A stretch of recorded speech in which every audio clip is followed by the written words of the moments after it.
حدیث میں آتا ہے، ارشاد ہے مدنی کریم صلی اللہ علیہ وسلم کا کہ بعض لوگ اللہ کی زمین پہ چلتے ہیں، بعض لوگ اللہ کی زمین پہ چلتے ہیں اور زمین اللہ سے یہ اجازت مانگتی ہے، پروردگار اگر اجازت ہو میں اس کو نگل جاؤں، میں نہیں چاہتی کہ اس کے منحوس قدم مجھ پہ پڑتے رہیں، اجازت ملے میں اس کو لقمہ بنا کر کے نگل جاؤں، اس کو زمین کی تہ میں لے آؤں۔ اور ایک اور ارشاد ہے حضور کریم صلی اللہ علیہ وسلم کا، یوں فرمایا کہ جب قوم کے اندر 3 چیزیں ہو جائیں، جب کسی قوم میں 3 عادتیں، 3 خصلتیں، 3 برائیاں پیدا ہو جائیں تو سرکار مدینہ صلی اللہ علیہ وسلم نے فرمایا وہ قوم پھر زمین کے اوپر بسنے کے لائق نہیں رہتی، اس قوم کو زمین کے اندر غرق ہو جانا چاہیے۔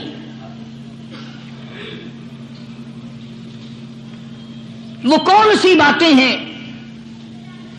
ارشاد فرمایا محمد عربی صلی اللہ علیہ وسلم نے کہ پہلی بات تو ان کی یہ ہے کہ جب قوم کے امیر لوگ، غنی لوگ، مالدار لوگ بخیل ہو جائیں، اللہ تعالیٰ نے جو ان کو سرمایہ دیا ہے، رب العالمین نے جو ان کو پیسہ اور دولت دی ہے، اس میں کسی غریب کا وہ حصہ ہی نہ رکھیں۔ چنانچہ آج آپ دیکھ لیں فالتو لاکھوں روپیہ لگ جائے گا، لیکن کسی بیوہ کے گھر 1 سیر آٹا دینا، کسی یتیم کے سر پہ ہاتھ پھیرتا ہوا امیر آدمی شرماتا ہے کبھی میرے ہاتھ کی ہتھیلی نہ گھس جائے۔ حالانکہ ارشاد فرمایا مدنی کریم صلی اللہ تعالی علیہ وسلم نے بعد وقت ایسا قبولیت کا ہوتا ہے جو آدمی یتیم کے سر پہ ہاتھ پھیر دے محبت کے ساتھ، یہ بچہ یتیم ہے، اس کا لاڈ اجڑ گیا، اس کا مان اجڑ گیا، اس کا ابا رخصت ہو گیا، اس کو گود میں بٹھا کر پوچھنے والا چلا گیا بیٹا تو کیا چیز کھاوے گا؟ حضور کریم صلی اللہ تعالی علیہ وسلم نے فرمایا جب یتیم کے سر پہ آدمی محبت کے ساتھ، شفقت کے ساتھ ہاتھ پھیرتا ہے، اللہ پاک یوں فرماتا ہے مجھے اپنی کبریائی کی قسم جتنے بال اس کے ہاتھ کے نیچے آ جاتے ہیں اتنی نیکیاں ہاتھ پھیرنے والے کے نام اعمال میں لکھ دی جاتی ہے۔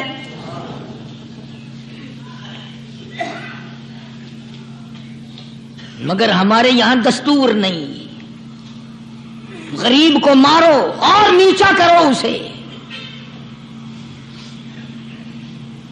جناب مدنی کریم صلی اللہ تعالی علیہ وسلم تشریف لے جا رہے ہیں، راستے میں کچھ بچوں کو کھیلتے ہوئے آپ نے دیکھ لیا، بڑے خوشی سے چھلانگے لگا رہے ہیں، بچے کھیل رہے ہیں، ایک بچہ دیوار کے ساتھ بالکل مونجھا غمزدہ پریشان کھڑا ہے۔ حضور کریم صلی اللہ تعالی علیہ وسلم کی نگاہ مبارک اس بچے پہ پڑ گئی، آپ نے قریب تشریف لا کر اس سے پوچھا او بچے، سارے بچے کھیل رہے ہیں تو کیوں نہیں کھیلتا؟ کہنے لگا میرا کھلانے والا دنیا سے چلا گیا، کیسے کھیلوں؟ ابا نہیں، اماں نہیں، ہر وقت پریشان رہتا ہوں، لوگوں کے دروازوں پہ چوکھٹوں پہ دھکے کھاتا ہوں۔ آپ مدنی کریم صلی اللہ تعالی علیہ وسلم نے رحمت والے ہاتھ سے اس یتیم کی انگلی پکڑی اور اپنے ساتھ پیار کرتے ہوئے تشریف لے آئے، فرمایا جناب عائشہ صدیقہ رضی اللہ تعالی عنہا سے اللہ والی آج اللہ پاک نے تجھے بڑی غنیمت بخشی ہے، بڑی دولت دی ہے، عید کا دن ہے، میں عید کی نماز کے لیے جا رہا تھا، بچے سارے خوشیاں منا رہے تھے، یہ بچہ دیکھا میں نے بڑا غمزدہ کھڑا تھا، بڑا پریشان کھڑا تھا، اب میں نے اس سے پوچھا آج عید کا دن ہے تو خوشی کیوں نہیں مناتا؟ بچہ نے جواب دیا میری خوشی منانے والے دونوں ہی چلے گئے۔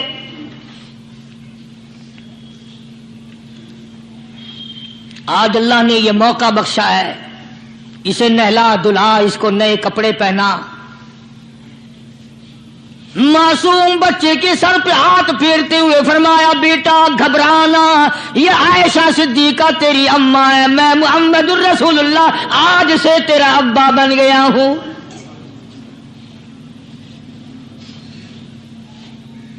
नहलाया धुलाया, खिलाया पिलाया, हंसाया, उसे बुलाया, साथ लेकर जब हुजूर करीम सल्लल्लाहु ताला अलैहि वसल्लम उन बच्चों के पास से फिर गुजरे जो पहले खेल रहे थे। उस जमाने के तो बच्चे भी समझदार थे, आज तो चिट्टी दाढ़ी वालों को समझ नहीं है। कब्र बिल्कुल किनारे, कब्र के किनारे पे खड़े हैं, फिर भी समझ नहीं। किसी को हसद ने मारा, किसी को तकब्बुर ने मारा, किसी को दौलत की बीमारी ने मारा, इसी को मजजूब कहता है नफ्स और शैतान खंजर दर बगल। कोई आदमी अपने बारे में इत्मीनान न करे कि मेरा मामला ठीक हो गया, ना जाने आखिरी वक्त में क्या बन जाएगी। एक अल्लाह वाले का इंतकाल होने लगा, आखिरी वक्त है।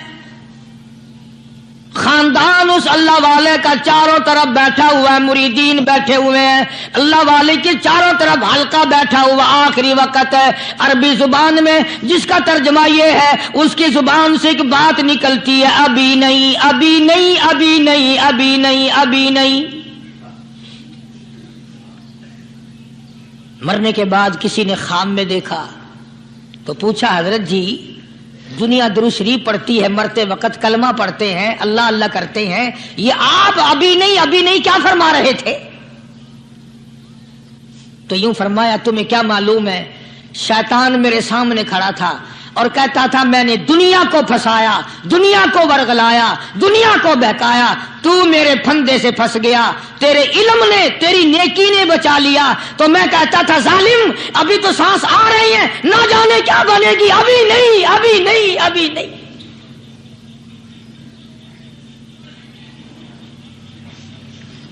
इसी को मजजूब कहता है, क्या मालूम क्या बन जाएगा, किस हाल में दम निकलेगा, रात को क्या हो जाएगा, दिन को क्या बन जाएगा। फरमाया नफ्स और शैतान है खंजर दर बगल, नफ्स और शैतान है खंजर दर बगल, वार होने को है ए गाफिल संभल। आया दुश्मन का वार। 4 नमाजें पढ़ी, बाकी सारी दुनिया काफिर नजर आने लग जाती है। मैं नमाजी हूं, ये सारे बेईमान फिरते हैं। शैतान पैदा करता है ये चीजें। अगर अल्लाह नाम पे थोड़ी सी कभी खैरात कर दी तो बहाने बहाने लोगों के सामने जिक्र हो रहा है, अजी आजकल तो हमारे कारोबार नहीं, वरना इंशाअल्लाह फला मस्जिद जो है ना ये हमने बनाई थी।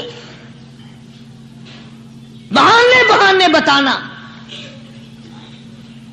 इसलिए मजजूब कहता है घबराया ना कर और अपने आप को इत्मीनान ना दिलाया कर। कहता नफ्स और शैतान है खंजर दर बगल, वार होने को है ए गाफिल संभल।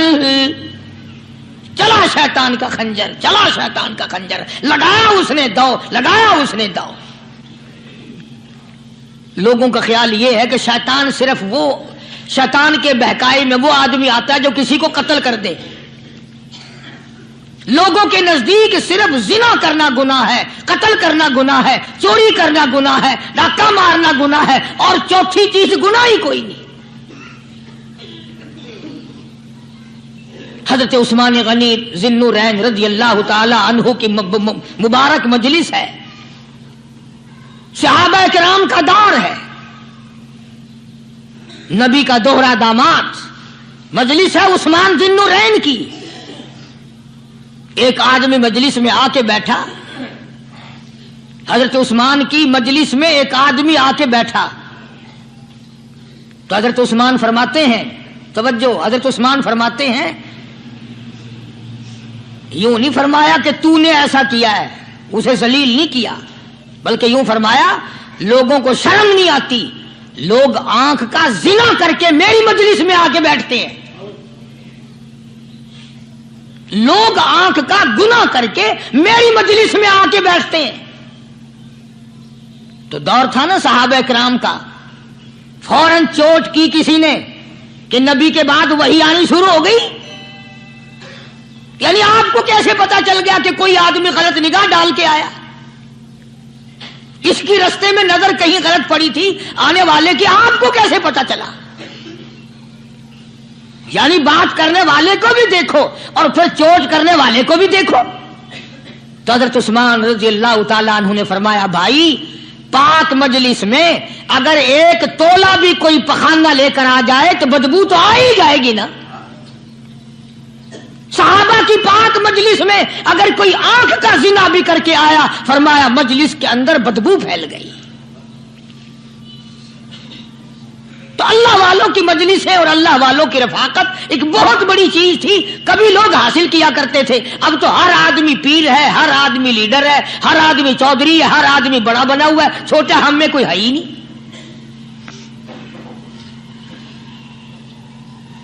और इन वलियों की भी अलग अलग विचारों की रमजें होती हैं। उलमा किराम ने लिखा है, हजरत ख्वाजा बाकी बिल्ला रहमतुल्लाह अलैह दिल्ली में मजार है, बहुत बड़े बुजुर्ग गुजरे हैं। देखो मैं जिक्र खैर कर रहा हूं ना, कई लोग तुम्हें निकलते हुए टांगे वाले, घोड़े वाले, रक्षे वाले कहते हैं कारी अली वलियों को नहीं मानता। मैं ये जिक्र खैर वलियों ही का तो कर रहा हूं। बात सिर्फ इतनी है, तुम्हें अच्छी लगे ये बुरी लगे, मैं नंगों को नहीं मानता। मेरे नजदीक वली वो है जिसकी रग रस से, नस नस से, खून के कतरे कतरे से, हर अदा से, हर सुन्नत से, हर तरीके से मोहम्मद अरबी सल्लल्लाहु अलैहि वसल्लम की सुन्नत जिंदा होता हो। मैं उसको वली नहीं मानता जो कपड़ों से नंगा फिरता हो।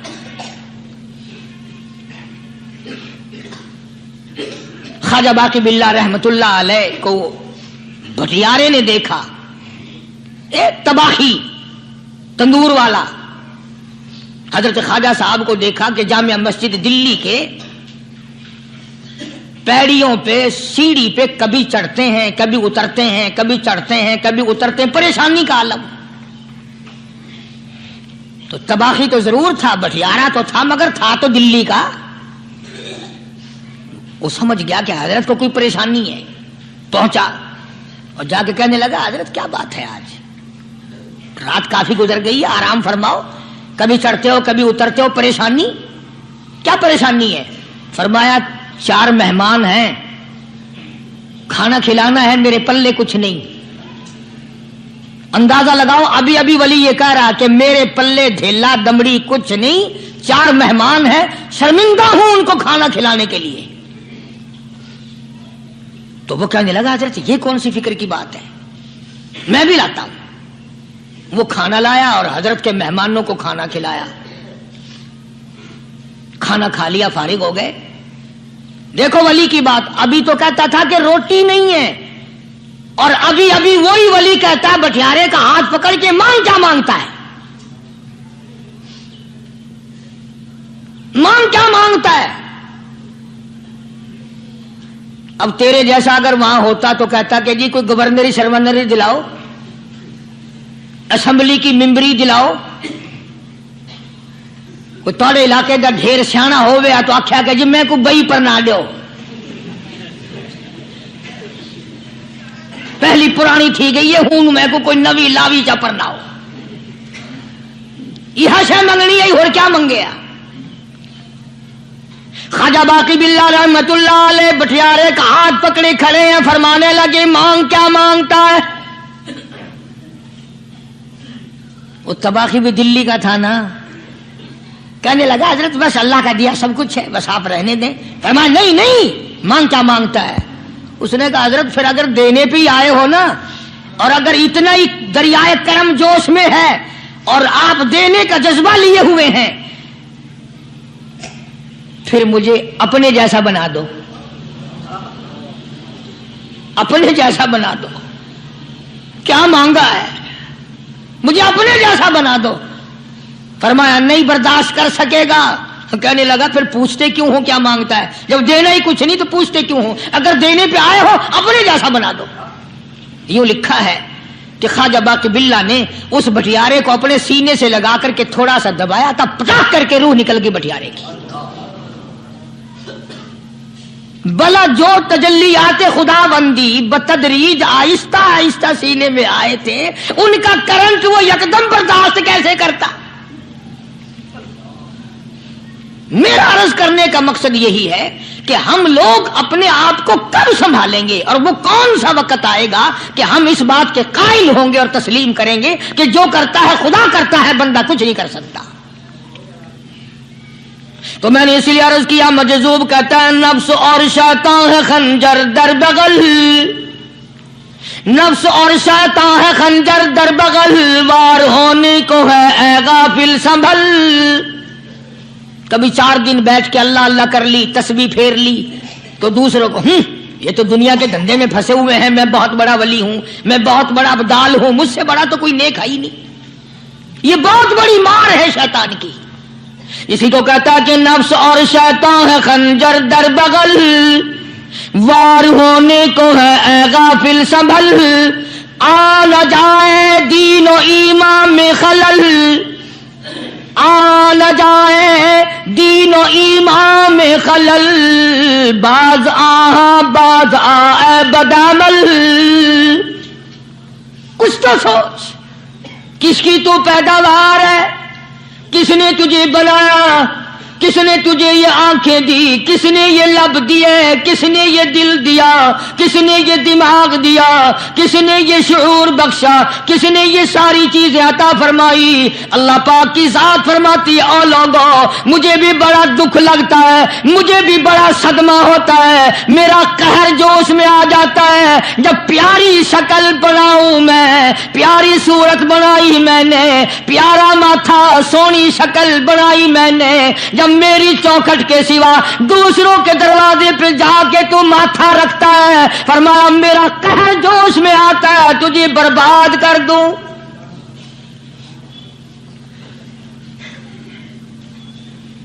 سب کچھ میں نے دیا، سب کچھ میں نے بخشا، اور پھر بھی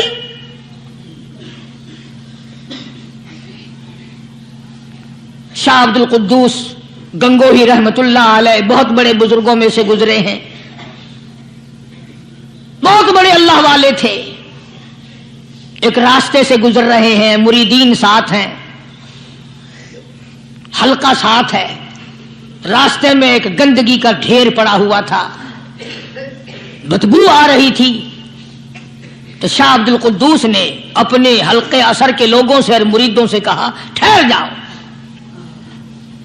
حالانکہ لوگ ناک پہ کپڑا رکھ کر جلدی گزرنا چاہتے تھے، بدبو سے بچنے کے لیے تیز رفتار وہاں سے گزرنا چاہتے تھے، مگر شیخ کے کہنے پر کھڑے ہو گئے۔ شکر ہے تم نہ تھے، تم جیسے وہاں مرید بھی نہیں تھے، ورنہ کہتے کہ اے پھٹ گیا شیخ ہے، تو پتہ ہی نہیں لگتا برائی دا چنگائی دا، گندگی دے پہ کولساں کو کھڑائی کھڑے۔ شاہ عبد القدوس رحمت اللہ علیہ گنگوئی رحمت اللہ علیہ نے فرمایا او لوگوں، یہ گندگی، یہ پخانہ، یہ افولت والی چیز تمہیں ایک سبق دے رہی ہے۔ وہ بڑے حیران ہوئے کہ گندگی سبق دے رہی ہے کہ ہاں یہ بدبو کا ٹھکانہ یہ سبق دے رہا ہے کہ ہاں یہ ایک سبق تمہیں پڑھا رہا ہے۔ اور وہ کیا؟ شیخ فرمانے لگے یہ گندگی تم سے کہتی ہے او لوگوں، کل سے پہلے میں مٹھائی کی صورت میں حلوائی کی تھال میں رکھا ہوا تھا، جو دیکھتا تھا اس کے منہ میں پانی آ جاتا تھا، حلوے کی صورت میں تھا، جلیبی کی صورت میں تھا، امرتی کی صورت میں تھا، اور اے گندگی کا ڈھیر لوگوں تم سے یہ کہتا ہے کل میں فروٹ والے کی ٹوکری میں رکھا ہوا تھا، اناج کی شکل میں تھا، غلے کی شکل میں تھا، پھل کی شکل میں تھا، فروٹ کی شکل میں تھا، مٹھائی کی صورت میں تھا، جو مجھے دیکھتا تھا اس کو میں پیارا لگتا تھا، میری چاہت معلوم ہوتی تھی، میری ضرورت معلوم ہوتی تھی، جو دیکھتا تھا منہ میں پانی آ جاتا تھا۔ او انسان، ایک رات تیرے پیٹ میں جانے کا اتفاق ہوا، او انسان آ دیکھ لے میرا کیا حال بن گیا۔